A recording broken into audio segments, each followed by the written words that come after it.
When we think about mythology, we usually picture stories about heroes, justice, and maybe even salvation. But what if a whole civilization built its worldview on the exact opposite idea? The idea that the universe just isn't fair, the gods couldn't care less about you, and your fate? Well, that's already written in stone. This was the world of ancient Mesopotamia, and their stories are this incredible guide to surviving in a universe that offers zero guarantees. And that's really the core question, isn't it? Their entire mythology is an attempt to answer that. It's not about how to be a good person so you can get a reward later. It's about how you endure when you know for a fact there is no reward. It's a philosophy built for pure survival. So to really get inside their heads, you have to start with the world they lived in. Their reality was basically shaped by two incredibly powerful and totally unpredictable forces: the rivers that were their lifeblood and the gods they believed were running the whole show. We're looking at the Fertile Crescent here, what we often call the cradle of civilization. But for the people living there, it was not a gentle cradle at all. The Tigris and Euphrates rivers were just violent and chaotic. One season, they'd give you this amazing, fertile land. The next, they could just wash away your entire city completely out of the blue. Now, the key to understanding this is to contrast it with ancient Egypt. The Nile River's floods were so regular you could practically set your watch to them.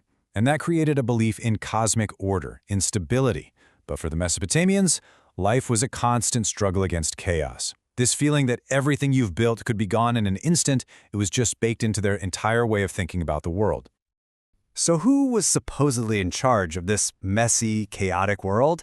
The gods. But these weren't the kind of all-loving, all-knowing deities you might be thinking of. They were imagined as the superpowered, larger-than-life versions of the unpredictable forces they represented. And here's the crucial part. The Mesopotamians imagined their gods in their own image. These weren't some abstract concepts of goodness. Nope. They were superpowered beings with some very, very human flaws. I mean, just think about this for a second. The gods got hungry, they got thirsty, they got bored, and jealous and angry. In one of their most famous myths, they decide to wipe out all of humanity in a great flood just because people were being too loud and they couldn't get any sleep. And our whole purpose in this system?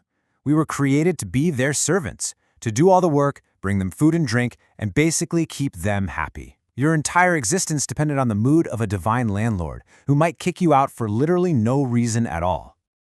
All right, so if your world is pure chaos and the gods are totally capricious, what are the rules of the game? Well, there's really only one law that matters, and it has nothing to do with being good or bad. It's all about fate. This concept, Shimtu, it wasn't about getting what you deserved. It was more like a cosmic legal document. It spelled out exactly what you were capable of, and how your story would end. So think of it less like karma and more like a fundamental law of physics that applied to your very being. And the most important part? It was absolutely irreversible. And this right here perfectly illustrates how power worked in their universe.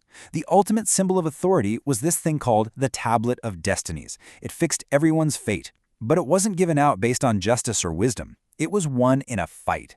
A demon steals it. Then a god, Marduk, takes it by force as a spoil of war. In this world, might literally makes right. Authority belongs to whoever is strong enough to take it. And that's the million-dollar question, right? If the end of the story is already decided, why even bother? But the Mesopotamian answer is so interesting. They didn't just throw up their hands and give up. They got pragmatic. See, they knew they couldn't change their fate, but they believed they could read it. Things like divination, looking at the patterns in a sheep's liver, or tracking the stars. It wasn't about asking for a different outcome. It was about trying to get a sneak peek at the cosmic verdict. It was like getting to read a court order before it's officially served. You can't escape the ruling, but maybe, just maybe, you have enough time to brace for impact and lessen the blow. So what happens when your fate finally runs its course and your life is over? Is this where justice finally enters the picture? Not a chance. In fact, the Mesopotamian afterlife might be the bleakest, most fatalistic part of their entire worldview. So, welcome to Erkala, the land of no return. It's just a dark, dusty cave deep underground where everybody, and I mean everybody, from kings to farmers, heroes to villains, ends up in the exact same miserable spot. There is no judgment, no weighting of your heart, no reward for being good, no punishment for being bad. Nothing you did in life mattered for your eternal fate. The only tiny bit of comfort you might get is a sip of water poured on your grave by relatives who are still alive. Again, the contrast with Egypt is just staggering. The Egyptians had this whole complex system of judgment designed to ensure that cosmic justice was served.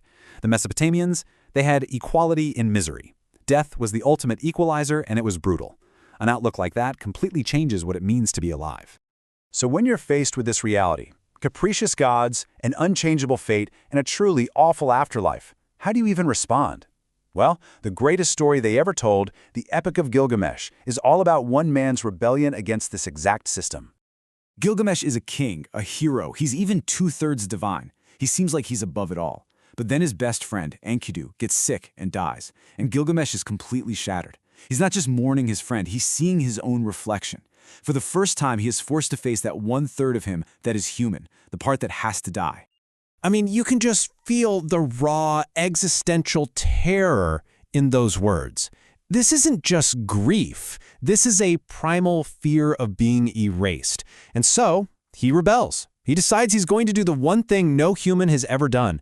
He's going to find a way to defeat death itself. Along his journey, he meets this wise woman, a tavern keeper named Sururi, and she just lays out the central lesson of the entire epic for him.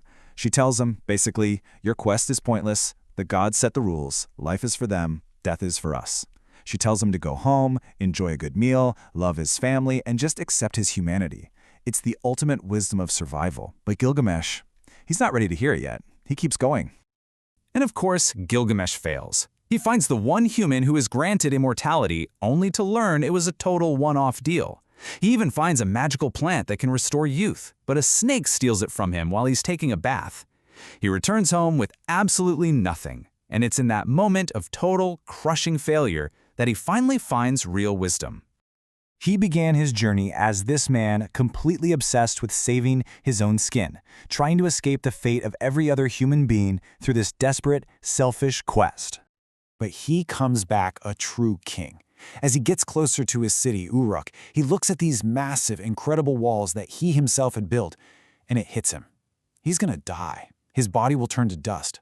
But the walls, the community he protected, the civilization that would live on long after he was gone, that was his immortality. He found meaning not by escaping his fate, but by building something that would last within it. And that really brings us right back to that first question. The Mesopotamians believed that while you can't change your final destination, you can't choose how you make the journey. Wisdom wasn't about fighting for a better fate, it was about accepting the one you were given and finding a real purpose within those limits. It's a pretty profound thought, and it kind of asks all of us, when we face our own limitations, what walls are we choosing to build,